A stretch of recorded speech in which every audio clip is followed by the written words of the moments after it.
প্রসেনজিৎ চ্যাটার্জির কাকাবাবু cinema আসছে বিজয়নগরের হিরে। তো সেখানে বিভিন্ন ইন্টারভিউ তিনি যখন দিতে গেছেন, সেখানে তাকে ইন্ডাস্ট্রিতে যে বিভিন্ন কাদা ছোড়াছুড়ি হয়, নোংরামি হয়, সেই নিয়ে কিছু প্রশ্ন করা হয় এবং তিনি সেখানে অনেক উত্তর দিয়েছেন এবং সেখান থেকে 3টে পয়েন্ট তিনি বলেছেন এবং সেই 3টে পয়েন্ট আমি নোট করেছি, ঠিক আছে, এবং সেটাই তোমাদের কাছে তুলে ধরবো এবং তোমরাই জাজ করো এখানে সে কার কথা বলেছে এবং কার কথা বলার চেষ্টা করেছে। তো তোমরাই জাজ করো। তো প্রথমত তোমাদের বলি সে কি কি বলেছে, 3টে পয়েন্ট, এবং তৃতীয় পয়েন্টটা সব থেকে ডেঞ্জারাস, ঠিক আছে। থার্ড পয়েন্টটা অব্দি ভিডিওটা দেখো। প্রথম পয়েন্টটা হলো, আগে ইন্ডাস্ট্রি সত্যি পরিবারের মতো ছিল, এখন মুখের কথা হয়ে দাঁড়িয়েছে। তিনি এখানে মানে এখনকার যে নোংরামোগুলো হচ্ছে, একটা সিনেমা রিলিজ হলে সেই সিনেমা নিয়ে নোংরামো, একটা সিনেমাকে খারাপ বলা, একটা সিনেমা রেটিং কমিয়ে দেওয়া, অনেক কিছু, এই জিনিসটাই তিনি বলেছেন ইনডাইরেক্ট ওয়েতে, যে আগে সিনেমায় তোমার সত্যি পরিবারের মতো ছিল, এখন মুখের কথা হয়ে দাঁড়িয়েছে। এই প্রচণ্ড নোংরামি জিনিসটা তিনি এখানে নোটিস করা, মানে আমাদের নোট করানোর চেষ্টা করেছে, যে আগে সিনেমা হলে সিনেমা আসতো, লোক দেখতো, দেখতো না, ফ্লপ হয়ে যেত, সেটা আলাদা ব্যাপার, কিন্তু এখন একটা সিনেমা আসুক বা না আসুক, সেই সিনেমাটা নিয়ে আগে বিভিন্ন রকম আলোচনা, বিভিন্ন রকম নোংরামি সেটা এখন হয়, কাদা ছোড়াছুড়ি হয়। তিনি এটা এখানে অ্যাড্রেস করার চেষ্টা করেছেন এবং এখনকার দিনে বিভিন্ন অ্যাক্টর অ্যাক্ট্রেসরা বলে এক কথা, করে আর এক জিনিস, তো তিনি এখানে সেটাই বলার চেষ্টা করেছেন, ঠিক আছে। তো তিনি তাই জন্যই বলেছেন আগে ইন্ডাস্ট্রি পরিবারের মতো ছিল, এখন মুখের কথা হয়ে দাঁড়িয়েছে। তার কথা এটা, ঠিক আছে। তো তোমরা বুঝে নাও কার কথা বলছে। এরপরে তিনি দ্বিতীয় পয়েন্টে বলেছে, ফ্যানদের নিয়ন্ত্রণ করার দায়িত্ব তারকার, মানে অ্যাক্টরের, মানে লিড অ্যাক্টর যিনি থাকে সিনেমার। আমাকে ভালো বলা মানে অন্য নায়ককে ছোট করা নয়, ঠিক আছে। এখানে তোমরা বুঝে নাও কার কথা বলছে। আমরা সবাই জানি কার কথা বলছে।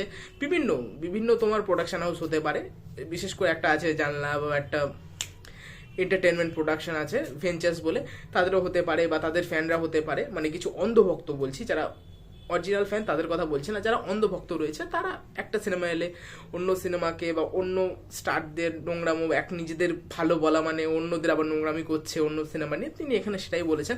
এবার বুঝে নাও, তোমাদের পার্সপেক্টিভে বুঝে নাও কার কথা বলা হচ্ছে।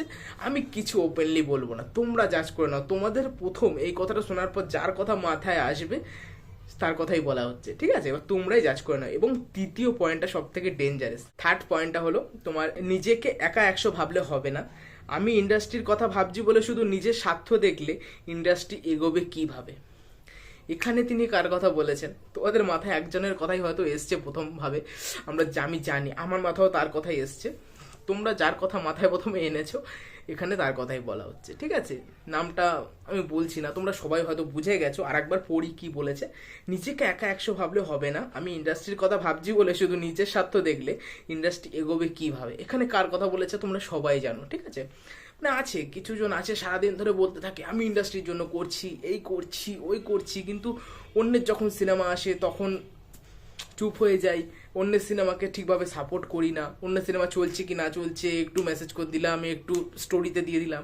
বাংলা ইন্ডাস্ট্রি তো এইভাবে চলবে না। অন্য সিনেমা হল পাচ্ছে না, শো পাচ্ছে, অন্য সিনেমাকে কীভাবে ট্রোল করা হচ্ছে, এইগুলোর বিরুদ্ধে যদি আমি না বলি, ঠিক আছে, তাহলে বাংলা ইন্ডাস্ট্রি, আমি বলছি না যে তোমাকে বলতেই হবে, কিন্তু তুমি যখন বড় বড় কথা বলো যে বাংলা ইন্ডাস্ট্রিকে এগিয়ে নিয়ে যেতে হবে, এই বাংলা সিনেমাকে এগিয়ে নিয়ে যেতে হবে, তখন তো তোমার দায়িত্ব হয় যে না আমি এর সাপোর্ট করি, ওর সাপোর্ট করি না, শুধু নিজেরটাই দিক ভালো করে দেখবো আর শুধু নিজের সিনেমার মাধ্যমেই বাংলা সিনেমা ইন্ডাস্ট্রিকে এগিয়ে নিয়ে যাব।